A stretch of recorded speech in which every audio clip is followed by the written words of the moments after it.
A black woman stands in a police station parking lot. A white deputy decides she doesn't belong there. He's about to learn how wrong he is. Tuesday, Millbrook, Georgia. The visitor lot is clearly marked. She parks legally, walks legally, hospital badge around her neck, 18 years as a nurse. She's carrying her husband's lunch. None of that matters to Deputy Kyle Brennan. He blocks her path, hand on his belt.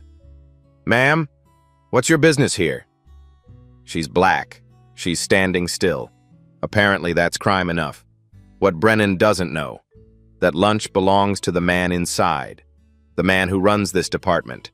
Her husband is the police chief. In 4 minutes, this deputy's career begins to end.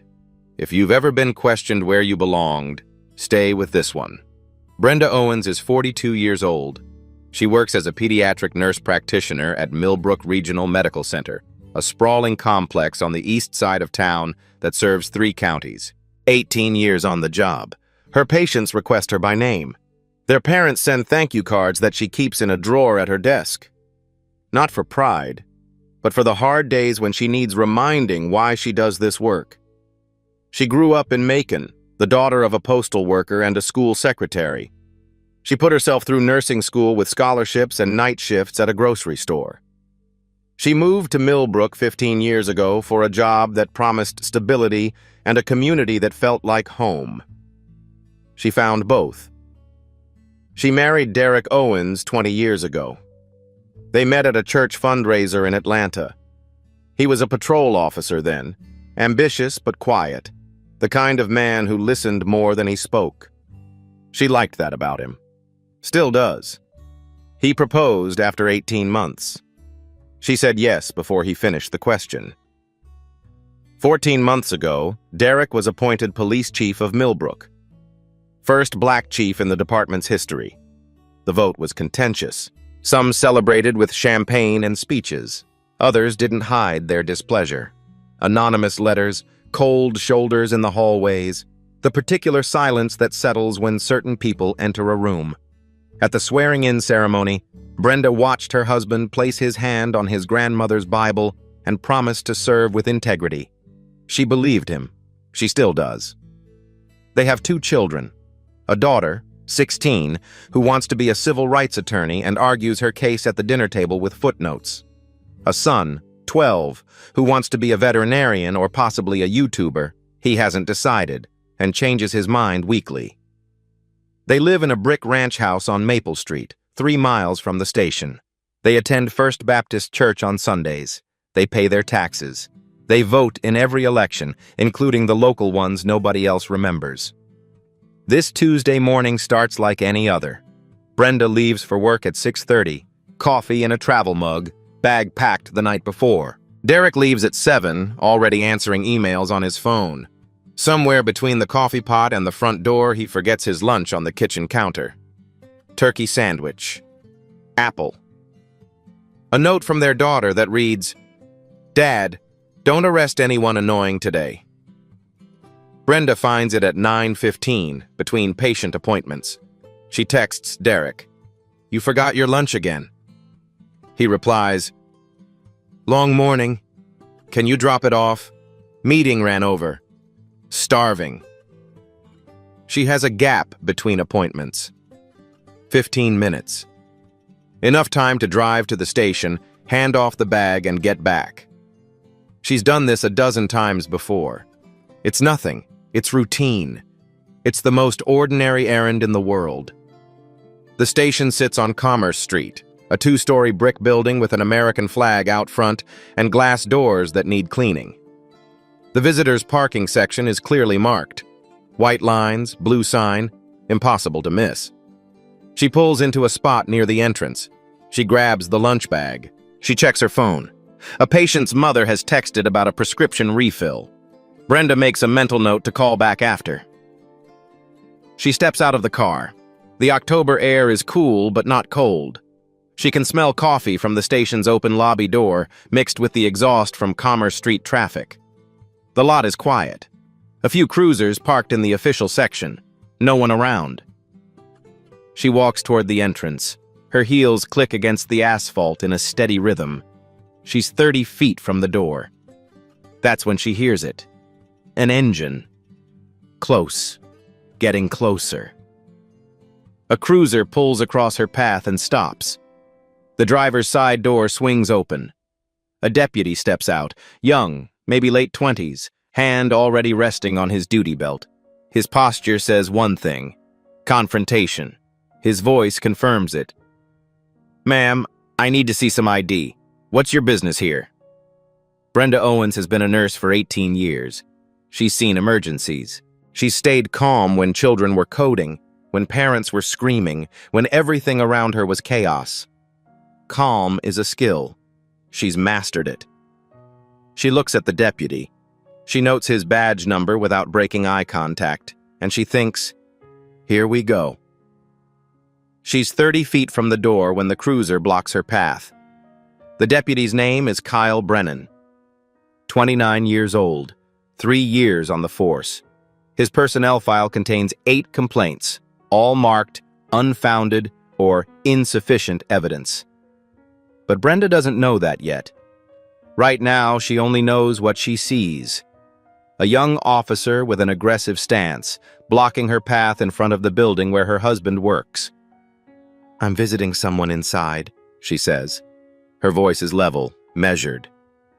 "I parked in the visitor lot." Brennan doesn't move. His hand remains on his belt. "That doesn't answer my question." "Which question would you like me to answer?" His jaw tightens. Something shifts behind his eyes.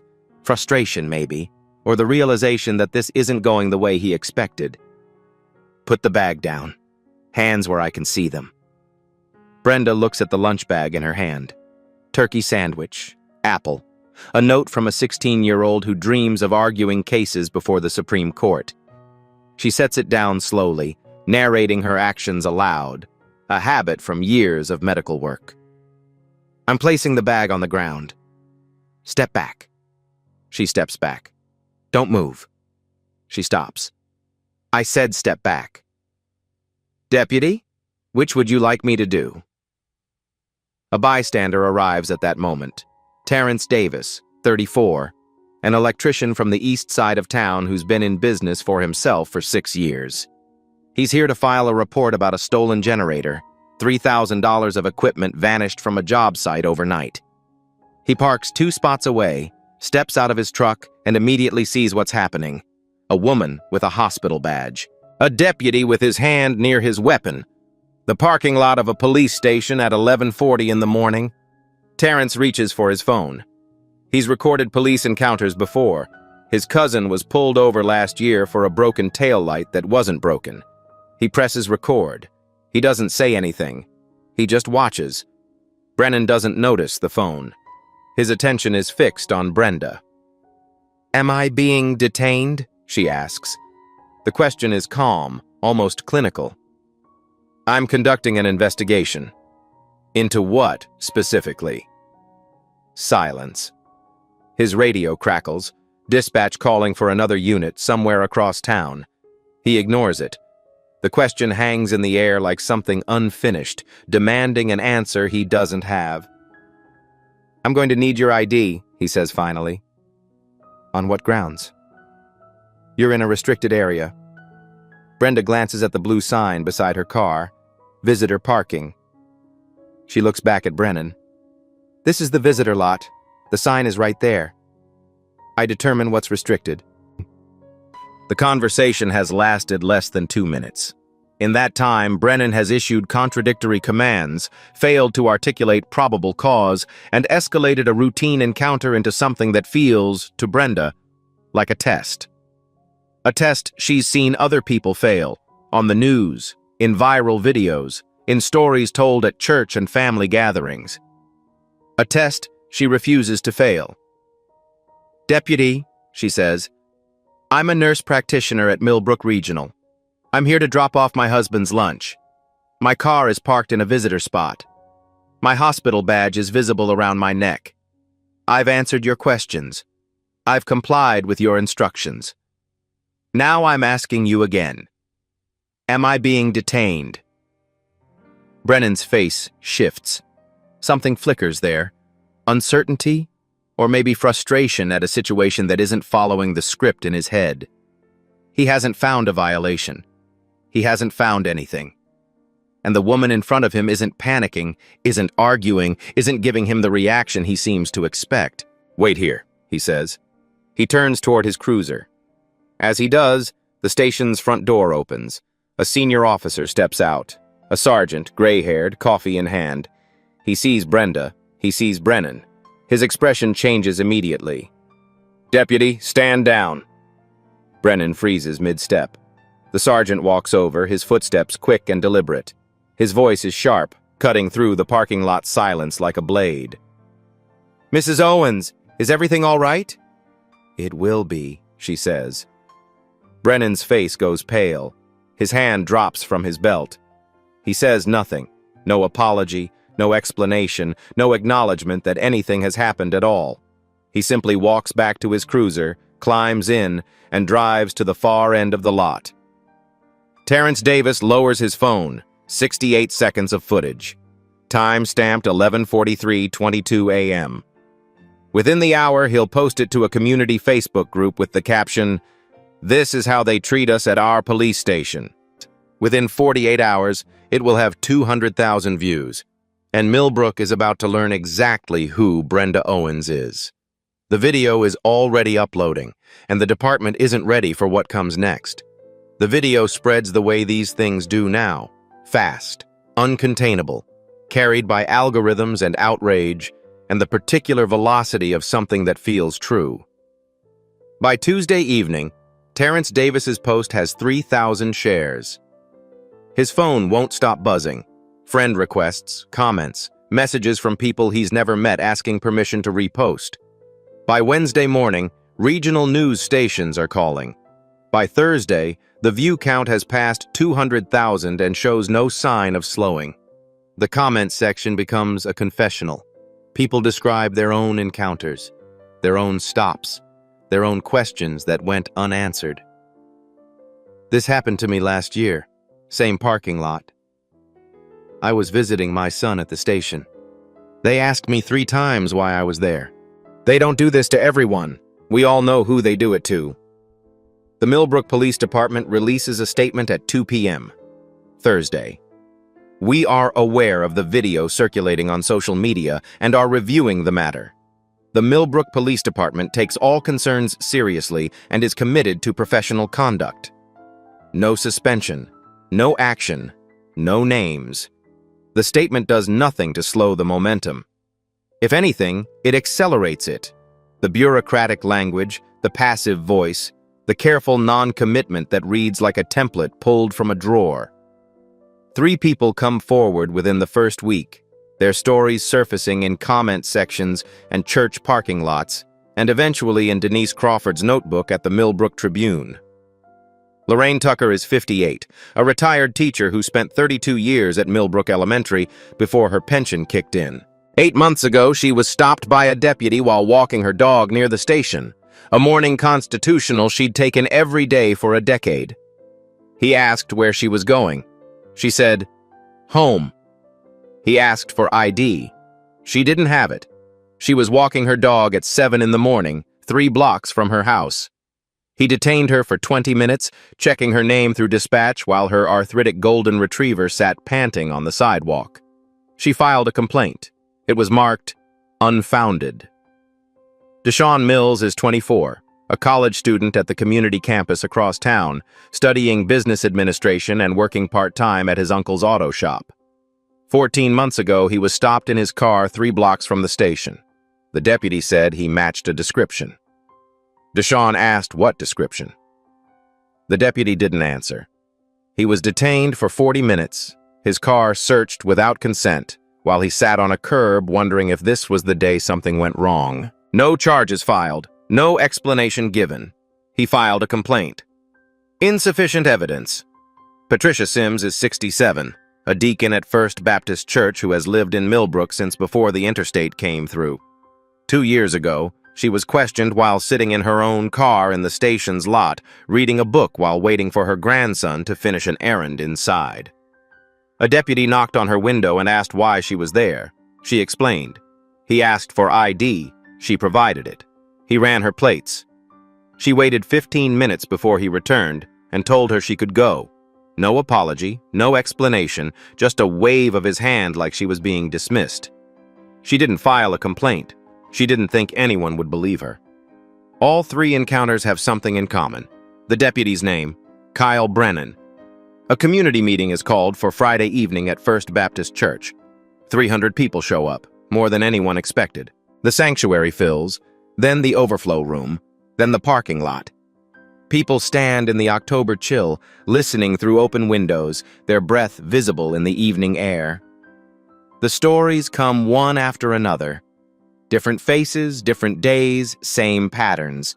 The same phrases echo from the pulpit. Conducting an investigation. Restricted area. I determine. The same complaints filed. The same outcomes. Unfounded, insufficient, closed. The phrase repeats like a drumbeat, like a verdict that was decided before the evidence was heard. Unfounded complaint. Brenda Owens attends the meeting. She sits in the back row next to Derek, who came in civilian clothes to avoid making it about him. She doesn't speak. She listens. She takes notes. When people share their experiences, she writes down names, dates, badge numbers. The nurse's habit of documentation has never left her. Medical charts, incident reports, now this. The local NAACP chapter sends a letter to the department requesting a meeting with leadership to discuss complaint procedures. The department declines. Personnel matters are confidential and cannot be discussed in public forums. City Council member Raymond Webb goes on local radio Friday afternoon. He calls the situation overblown and suggests the video lacks context. He warns against rushing to judgment and reminds listeners that officers have difficult jobs. He does not mention that his largest campaign donor is the police union PAC. He does not mention the law enforcement equipment suppliers who funded his last re-election. He does not mention anything that might explain why he's defending a deputy he's never met. But someone else is listening, someone who deals in context. Denise Crawford is 38 years old. She's worked at the Millbrook Tribune for 12 years, starting as a copy editor and working her way to investigative reporter through sheer persistence and an instinct for patterns. Her specialty is public records, FOIA requests, database analysis, the slow work of connecting dots that powerful people prefer unconnected. She's been tracking complaint dismissal rates at the department for months. The numbers are stark. The national average for sustained internal affairs complaints is around 30%. Millbrook's rate is just over 4%. She's been looking for a face to attach to those numbers, a story that makes statistics human. Now she has one. Actually, she has several. Denise attends the church meeting.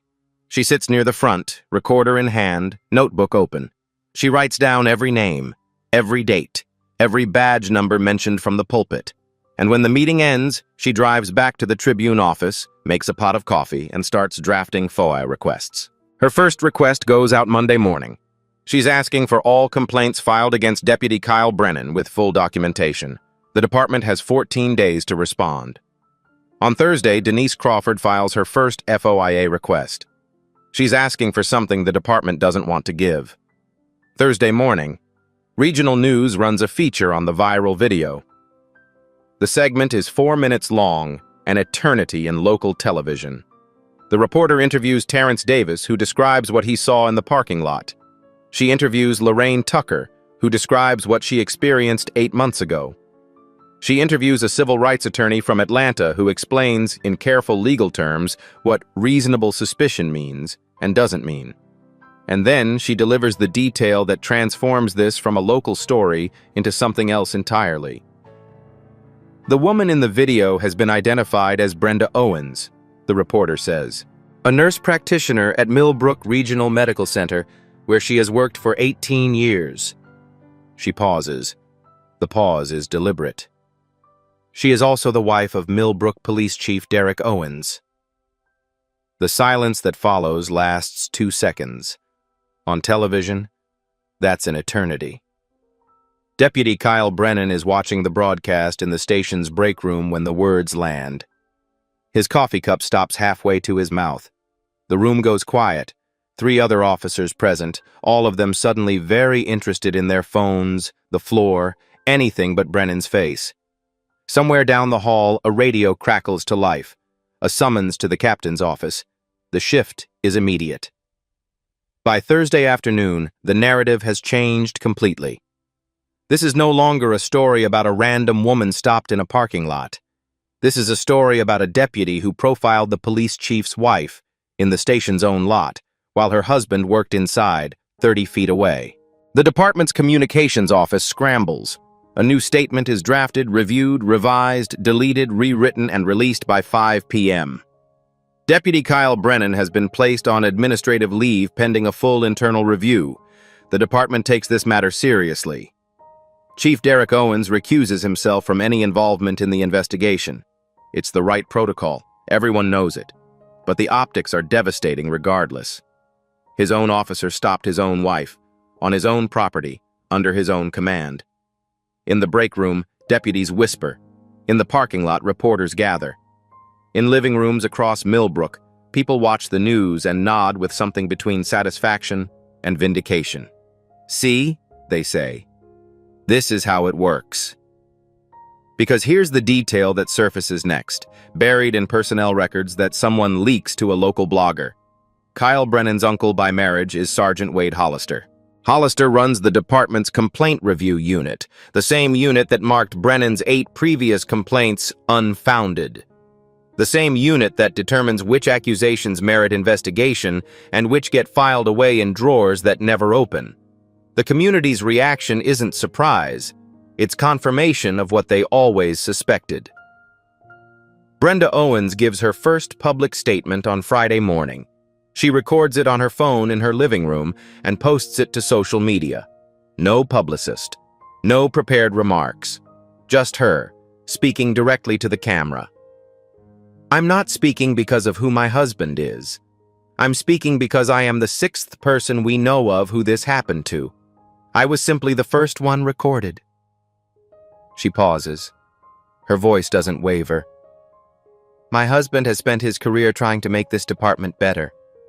I believe in that work. I also believe that no one should have to prove they belong in a public space. No one should have to answer for standing still. She looks directly at the camera, directly at everyone who's watching. I was dropping off lunch, that's all, and I'm not going to apologize for expecting to be treated like a human being. The video gets 200,000 views in its first 12 hours. Shares climb, comments multiply. The story goes national. If Brennan thinks administrative leave is the worst he'll face, he hasn't met Denise Crawford.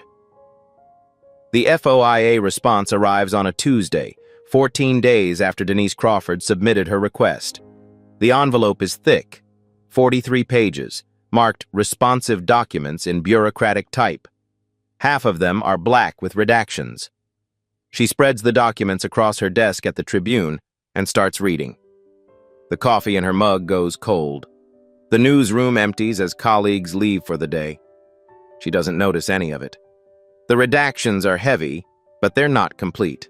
Names are blacked out. Complainants' names, witness names, even some officer names in certain contexts. But dates aren't redacted. Dispositions aren't redacted. Case numbers and reviewing officer badge numbers aren't redacted. And in the structure of what remains, a story begins to emerge. 8 complaints against Deputy Kyle Brennan in 3 years, all closed, all marked either unfounded or insufficient evidence. The reviewing officer's badge number appears on each closure form. It's the same number every time, 2291. Denise cross-references the badge number with department records obtained through an earlier FOIA request. Badge 2291 belongs to Sergeant Wade Hollister. She makes a note in her notebook, underlining it twice. Brennan's uncle by marriage reviewed all 8 complaints, all dismissed.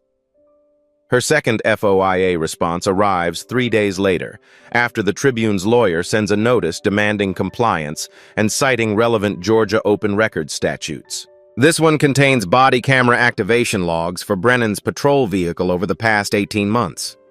The logs are supposed to be straightforward. Camera activates automatically when the vehicle is in drive or when the officer activates it manually. Camera records all interactions. Footage stored for 90 days minimum, longer for any incident involving a complaint. But the logs show something else. 31 entries marked footage unavailable or technical malfunction. 31 gaps in 18 months.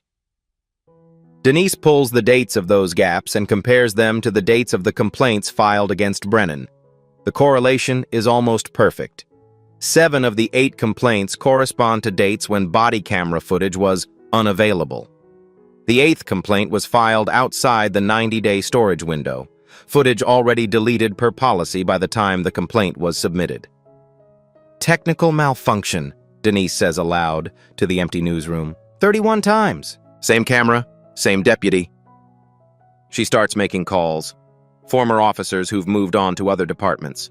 Current officers who will only speak on background, who ask that she call them on personal phones after their shifts end.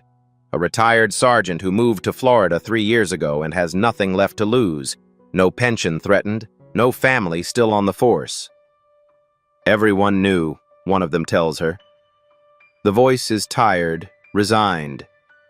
You don't file against Hollister's people. Complaints go in a drawer. They don't come out. And if you push, you find yourself on night shift in the worst district, wondering why your transfer requests never get approved. Another source, still employed, speaking anonymously, voice distorted through fear and frustration, provides something more concrete. An email chain, printed out and passed to Denise in the parking lot of a grocery store on the edge of town. The source's hands shake slightly as they hand over the envelope. The email is dated 8 months before Brenda Owens was stopped. The subject line reads, Tucker Matter. The sender is Wade Hollister. The recipient is a subordinate in the complaint review unit. The message is 3 sentences. Handle the Tucker matter. Keep it clean. We don't need another problem. The Tucker matter. Lorraine Tucker, the retired teacher who filed a complaint about Brennan 8 months ago after being stopped while walking her dog. The complaint that was marked unfounded. Denise stares at the printout in her car, streetlights flickering on around her. Keep it clean. 3 words that say everything. She spends the next week building a database. Every complaint filed against officers in Hollister's sphere. Family members, friends, poker buddies, golf partners, people who showed up at his daughter's wedding. She tracks who reviewed the complaints. She tracks the outcomes. She tracks the patterns. The numbers are damning. Hollister personally reviewed 89% of complaints against officers connected to him. The national average for IA sustained rates is around 30%, meaning roughly 30% of complaints result in some finding against the officer. Hollister's unit sustains 4.2%. 4.2%. That's not oversight. That's not investigation. That's protection.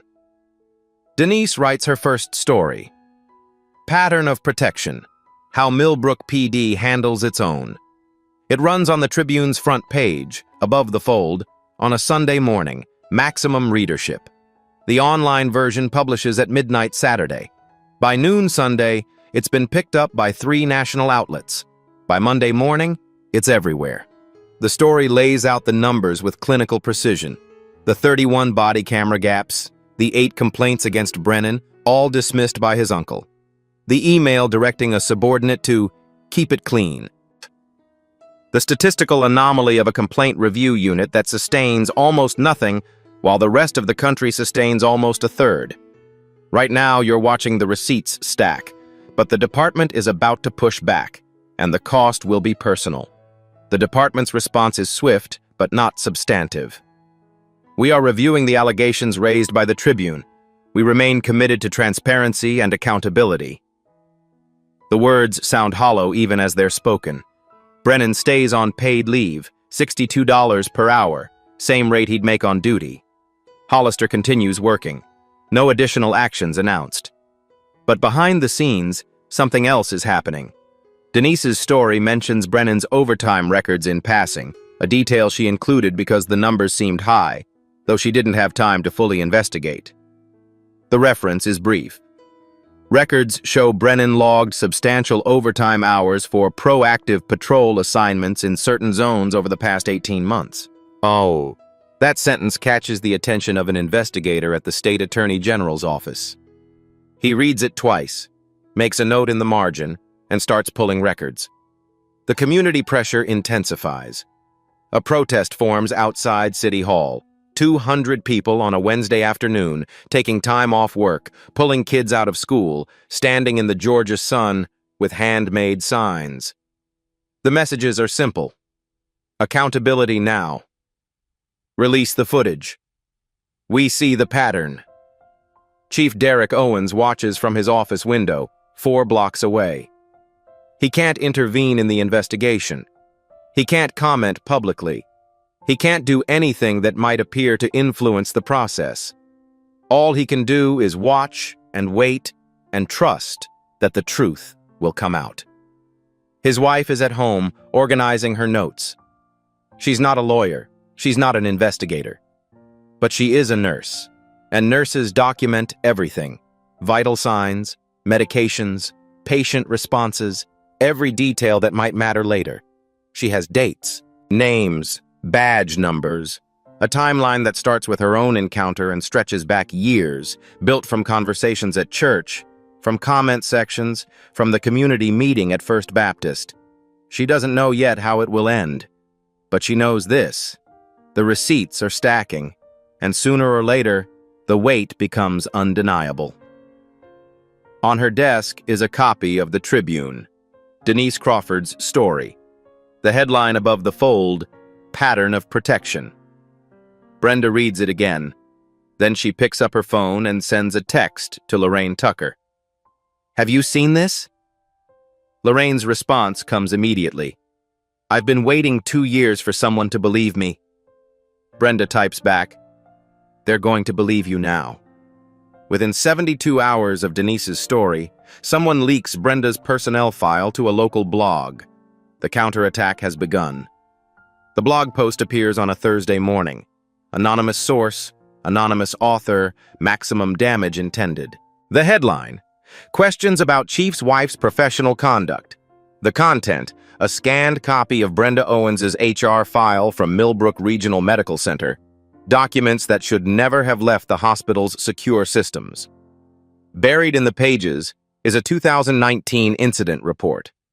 A patient's family member filed a complaint alleging that Brenda was dismissive during a difficult conversation about prognosis. The child had a rare condition. The parents were frightened. Emotions ran high. The complaint was investigated. Brenda provided her account. A review board examined the interaction. The family later withdrew the complaint and sent a letter apologizing for the misunderstanding, acknowledging that they had been overwhelmed and misdirected their fear. The matter was closed, resolved, documented as no finding. None of that context appears in the blog post. What appears is the complaint itself, stripped of resolution, stripped of the retraction, stripped of anything that might complicate the narrative.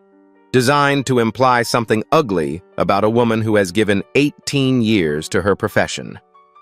The message is clear. If you push, we push back. Brenda sees the post at 7 a.m. She's getting ready for work, running through her mental checklist of patient appointments. Her coffee goes cold on the counter. She reads the words 3 times, feeling something cold settle in her chest. They went after my career, she says. The words come out quiet, controlled. Derek stands beside her, reading over her shoulder. His face is stone. This came from somewhere. HR files don't leak by accident. Someone accessed that system, downloaded those documents, and sent them to that blog. HIPAA, Brenda says. This is a federal violation. We'll report it, but that takes time, months, maybe years, and they know it. The hospital issues a statement by noon. Ms. Owens is a valued member of our staff with an exemplary record. The 2019 matter referenced in recent reports was thoroughly investigated, resolved satisfactorily, and resulted in no disciplinary action. We are investigating how confidential personnel records were improperly disclosed and will pursue all available legal remedies. It's a strong statement. It doesn't undo the damage, the screenshot already circulating, the comments already spreading, the stain on a reputation built over 2 decades. That same day, Derek receives an envelope at his office. No return address, no postmark, hand-delivered, slipped under his door sometime during lunch. Inside is a single sheet of paper. The message is typed. Your reforms are destroying morale. Your wife is destroying your department. Step back. This is your only warning. Derek reads it twice. Then he calls a press conference.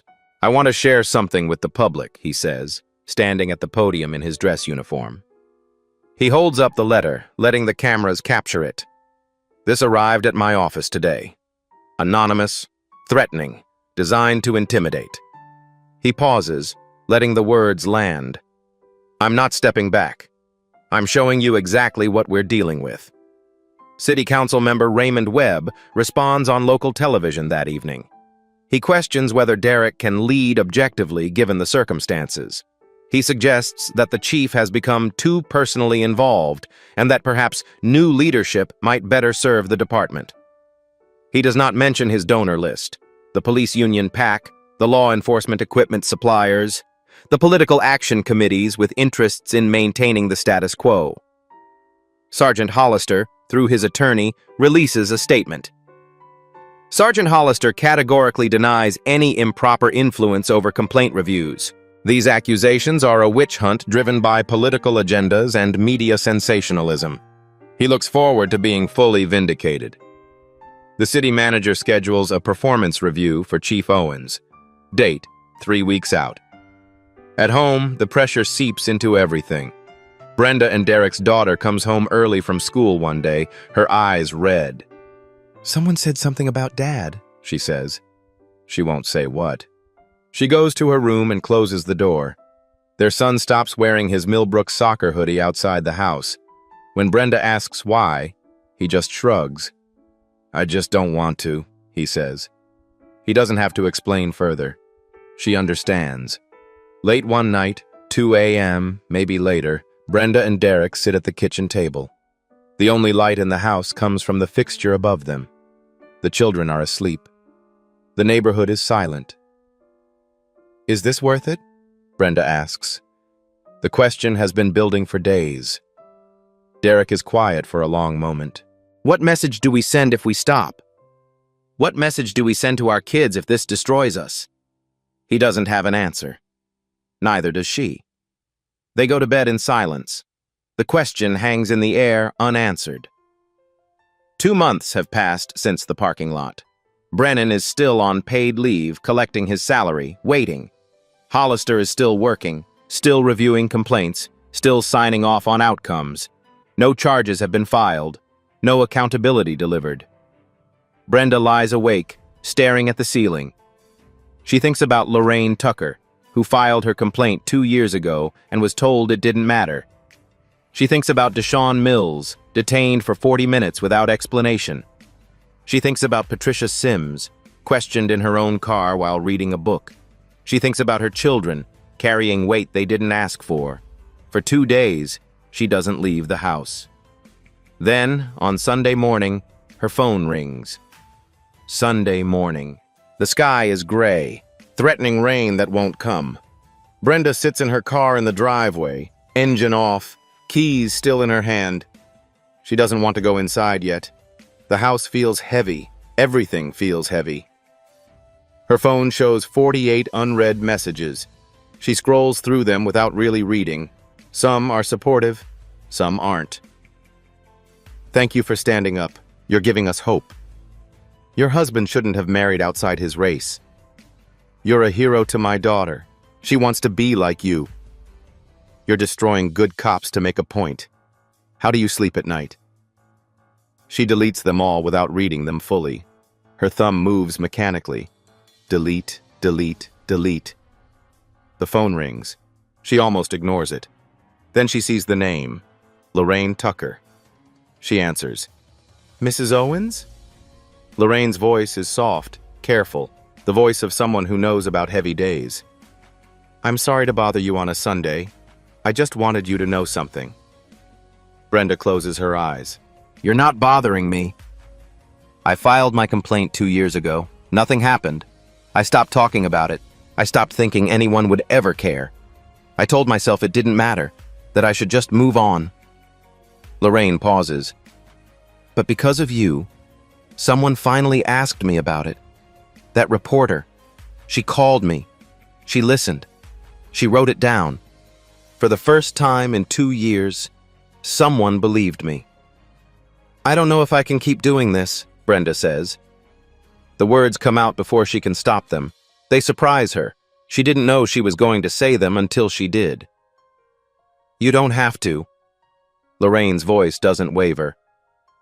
"But I need you to know, you already did something.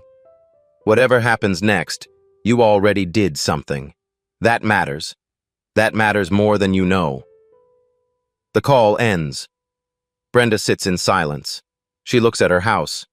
The porch light is on. Derek must have turned it on, a signal that she should come inside. Her family is waiting.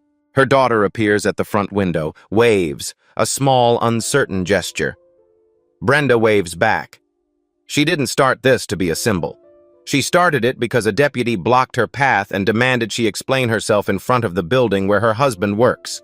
That's all. That's the whole truth of it. She was just dropping off lunch. But symbols don't get to choose their meaning. They only choose what happens next. Sometimes the thing that keeps you going isn't strength.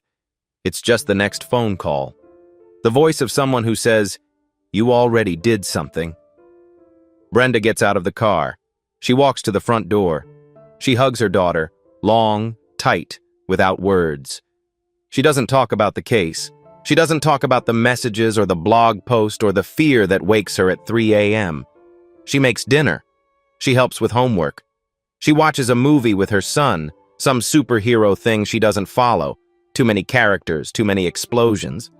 But she laughs when he laughs. Normal things. Ordinary things. The things that exist outside the storm. That night, after the children are asleep, she opens her laptop. She pulls up her notes, the names, the dates, the badge numbers she's been collecting since this began. She starts organizing them, not because anyone asked her to, not because she has a plan, but because she is a nurse, and nurses document everything. Documentation is evidence. Evidence is power. Power is what you use when the world tells you to be quiet. She works until midnight. Then she closes the laptop and goes to bed. In the morning, Denise Crawford will call with news. The receipts are about to get bigger. On Monday, Denise Crawford calls with news. The receipts just got bigger. The news comes Monday afternoon. Denise Crawford's voice is controlled, professional, but Brenda can hear something underneath. Excitement, maybe, or the particular satisfaction of a pattern finally coming clear. "The State Attorney General's office has opened a formal inquiry," Denise says. "Multiple complaints from multiple victims, combined with my reporting on the body camera gaps and the complaint dismissal patterns. They're looking at everything. Complaint procedures, body camera policies, supervisory oversight, and, this is the part that matters, financial records." Financial records? Overtime. Proactive patrol assignments. Someone at the AG's office noticed that the numbers don't add up. They're pulling 18 months of records. Within a week, the victims begin to organize. 8 people now: Brenda, Lorraine, Deshawn, Patricia, and 4 others who've come forward since the story went national. They meet at Valerie Simpson's law office on Main Street, sitting around a conference table that's seen better days, drinking coffee from paper cups. They call themselves simply the 8. Attorney Valerie Simpson takes their case pro bono.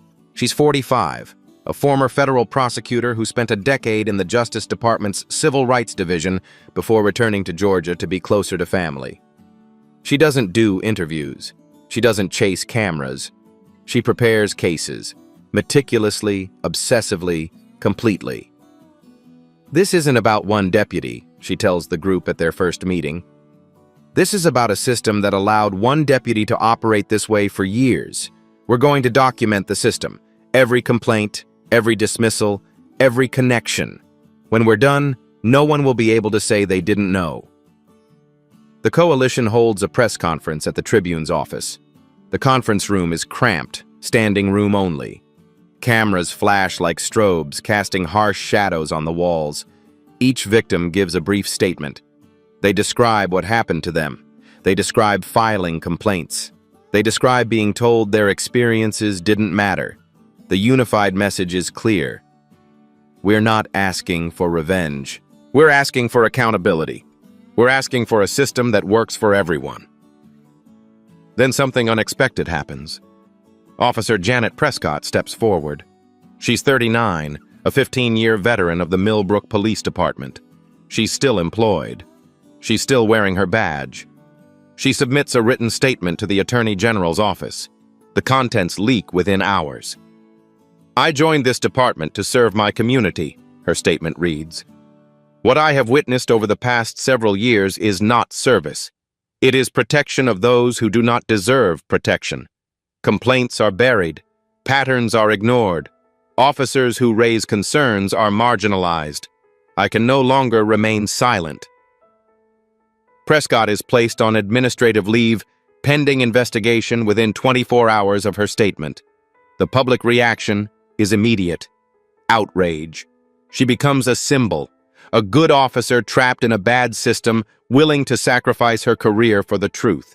The City Council announces an emergency session, a public comment period on police oversight. Date set, 3 weeks out. Brenda Owens agrees to testify. "There are people inside who want this to change," she tells Derek that night. "Not just us, people who've been waiting for someone to push. The question is whether they'll push back harder than we can push forward." I guess we're about to find out. But the AG's office isn't just looking at complaints. They're following the money. The forensic accountants find it buried in 18 months of overtime records. Deputy Kyle Brennan logged 340 hours of overtime for proactive patrol assignments in certain zones. Rate, $62 per hour. Total supplemental pay, $21,080. The AG's investigators cross-reference his patrol logs with his stop records. 89% of the people Brennan stopped during those overtime hours were black residents. The stops rarely resulted in citations or arrests. Most produced nothing at all. No tickets, no charges, no warnings, no productive outcome of any kind. What they did produce: overtime paperwork. Signed by Sergeant Wade Hollister. The investigators expand their search. 5 other deputies in Hollister's sphere show the same pattern. Different names, different badge numbers, same system. Combined overtime for proactive patrol, stops across the group. $142,000 over 3 years. The connection becomes clear. Hollister approved overtime. Deputies made stops to justify hours.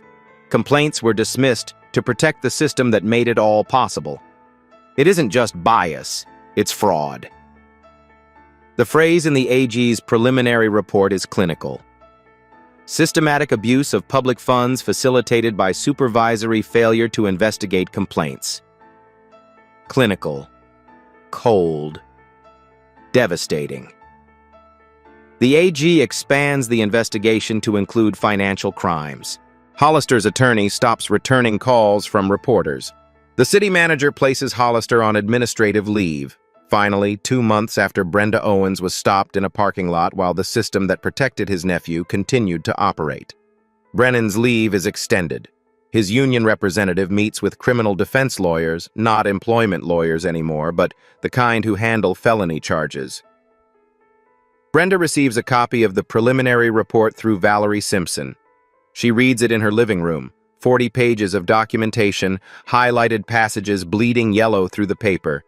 She knew the stops were wrong. She knew the system protected them. She didn't know they were getting paid extra to do it. The racism wasn't incidental. It was profitable. She sets the report down. Derek is in the kitchen making dinner, his turn tonight, a rotation they've kept since the children were small. The sounds of ordinary life, water running, a pan on the stove, their son's music drifting from upstairs. "They were getting paid," she says. Derek appears in the doorway, dish towel over his shoulder. "What?" "The stops, the harassment, the proactive patrol. They were logging overtime for it. Hollister approved it. It was a system, a business." Derek is quiet for a long moment. 18 years in law enforcement, 14 months as chief, and still this catches him off guard. "Then it's not just misconduct," he says finally. "It's theft. From the city, from the taxpayers, from every person they stopped." She picks up the report again. Page 34. The breakdown of overtime payments, the badge numbers, the approval signatures. For 2 years, Kyle Brennan made extra money by stopping people who looked like her. And for 2 years, Wade Hollister signed the paperwork and buried the complaints. The racism was a feature, not a bug. It was the business model. Brenda thinks about Lorraine Tucker, stopped while walking her dog, about Deshaun Mills, detained for 40 minutes, about Patricia Sims, questioned in her own car, about every person who filed a complaint and was told it didn't matter. It mattered. It always mattered. And now there's proof. In 2 weeks, the grand jury convenes. Brennan and Hollister will answer for more than bad behavior. Mid-December. 8 weeks after a woman was stopped in a parking lot for carrying a lunch bag. The county courthouse is a limestone building from the 1920s, columns out front, marble floors that echo with every footstep. The grand jury room is on the 3rd floor. Wood-paneled walls, fluorescent lights, rows of seats for witnesses, a table for the prosecutor. The air smells of old paper and cleaning solution. Brenda Owens testifies for 30 minutes. She describes what happened in the parking lot, what she observed, what she documented. Her voice is level. Her answers are precise. When the prosecutor asks how she remained so calm during the encounter, she pauses. "I've been a nurse for 18 years, she says. "I've learned that panic doesn't help anyone. Documentation does." The other victims testify over 2 days. Lorraine Tucker describes walking her dog, being stopped, being questioned like a suspect in her own neighborhood. Deshaun Mills describes sitting on a curb while his car was searched, wondering if this was the day something went wrong. Patricia Sims describes being questioned in her own car while reading a book, waiting for her grandson. 4 others tell similar stories. Different details, same pattern. Officer Janet Prescott testifies under subpoena. She describes the internal culture, the pressure not to file complaints against connected officers, the understanding that certain deputies were untouchable. "Was Deputy Brennan one of those deputies?" the prosecutor asks. "Yes." "And Sergeant Hollister's unit, was it understood that complaints reviewed there would be dismissed?" "That was the expectation. Everyone knew." Denise Crawford's documentation is entered into evidence. The FOIA responses, the body camera logs, the internal email, the statistical analysis. The AG presents the forensic accounting findings. 340 hours of overtime, $142,000 across 6 deputies. 89% of stops targeting black residents. Approval signatures matching Wade Hollister on every form. Brennan's defense argues reasonable suspicion based on unfamiliarity with the parking lot's layout. Hollister's counsel describes his overtime approvals as standard administrative discretion exercised in good faith. The grand jury deliberates for 6 hours. The foreperson stands. The room goes silent. Kyle Brennan, indicted on civil rights violations, pattern of discriminatory stops, and theft by deception for overtime fraud. Wade Hollister, indicted on obstruction of justice for complaint suppression, official misconduct, and accessory to theft.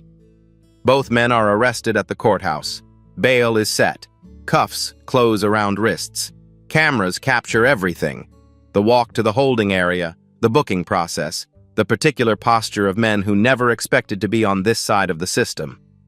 Brenda sits in the gallery. She doesn't smile. She doesn't speak. She watches. Outside the courthouse, reporters swarm, microphones thrust forward, questions shouted from every direction. Brenda gives one statement. Just one. I was just dropping off lunch. I shouldn't have needed to prove I belonged. No one should. She walks to her car. Derek is waiting. Their children are at home, watching on television, texting updates to friends. Justice isn't always dramatic. Sometimes it's paperwork and patience. Sometimes it's sitting in a room while people finally tell the truth. Brenda opens the car door. Derek reaches for her hand. "It's not over," she says. "No," he agrees. "But it started." 6 months later, Millbrook Police Department implements an independent complaint review board. Civilians, not officers, reviewing complaints against officers. Body camera policy is revised. Tampering is now grounds for immediate termination. Training protocols are updated. Oversight is strengthened. Officer Janet Prescott is reinstated and promoted to training coordinator. She develops a new curriculum on community interaction, required for all officers, mandatory refreshers every year. Chief Derek Owens remains in his position.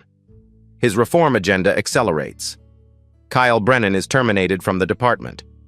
He awaits trial, having pleaded not guilty. His case is scheduled for spring. His attorney has requested 3 continuances. Wade Hollister resigns.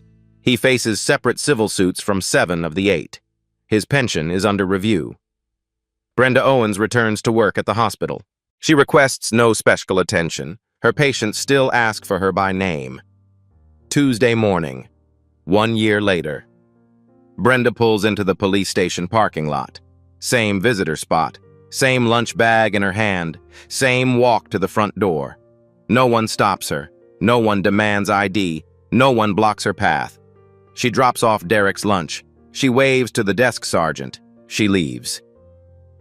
That's it. That's the victory. She stands still in the parking lot for a moment. Not because someone demanded it, because she's exactly where she belongs. The badge doesn't grant immunity. The truth doesn't stay buried. And sometimes justice walks through the front door. If this story resonated, if you've ever felt unseen where you had every right to be, leave a comment, share your moment, and if you want more stories where receipts meet reckoning, subscribe. We're just getting started.